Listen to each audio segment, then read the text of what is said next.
نوبت میرسه به 120 ثانیه با ایمیل های شما عزیزان. قبل از هر چیز تشکر میکنم از دوستان گرامی پیک شادی که این هفته با ارسال مطالب طنز و کاریکاتورها و فیلم های مختلف ما رو پشتیبانی کردن. مشخصا محمد بیهقی، ABC، محمد از استرالیا و دوستان گرامی پاتریس و شیرین نریمان، خیلی ممنونیم ازتون. دوست عزیز پیک شادی بهار، ممنون بابت مطالب مفیدی که فرستاده بودید. علیرضا افشارچی، مجید ساعتچی، سولی ناصر احمدی و علی آزاد، مطالبی که فرستاده بودین خیلی مفید بودن. هم این هفته استفاده کردیم و هم در هفته‌های آینده بهشون خواهیم پرداخت. همینطور تشکر می‌کنیم از دوستانی که برامون شعرهای طنز بسیار خوبی فرستادن. دوست گرامی مهتاب از بخارست، مهدی از شهر رالی در کارولینای شمالی در آمریکا و مازیار از بندرعباس.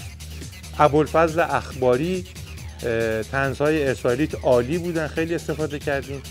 کریم پیشنهاد کرده که طنزی در مورد دود و دمهای رژیم و ادعاهاش در زمینه صنایع دفاعیش درست بکنیم. بخش زیادی از جزئیات طرح رو هم مشخص کرده که به نظر من تا حدودی کار طنزپردازان پیک شادی رو آسون میکنه.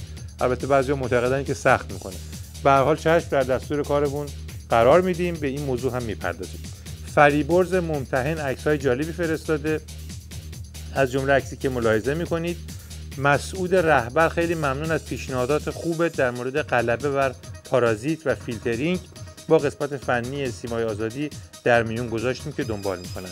بهروز و مرتضی از ارومیه در مورد طنزهای ملا حسنی خواسته بودین که باز هم بهش بپردازیم. تلاش خودمون رو میکنیم که بیشتر بپردازیم هم به این نماینده رو دست مونده ولی فقیه که در آذربایجان غربی هست و هم احتمالاً سایر اراذل و اوباشی که ولی فقیه تلسپیکسته این طرف اون طرف مملکت برای خودش کاشته.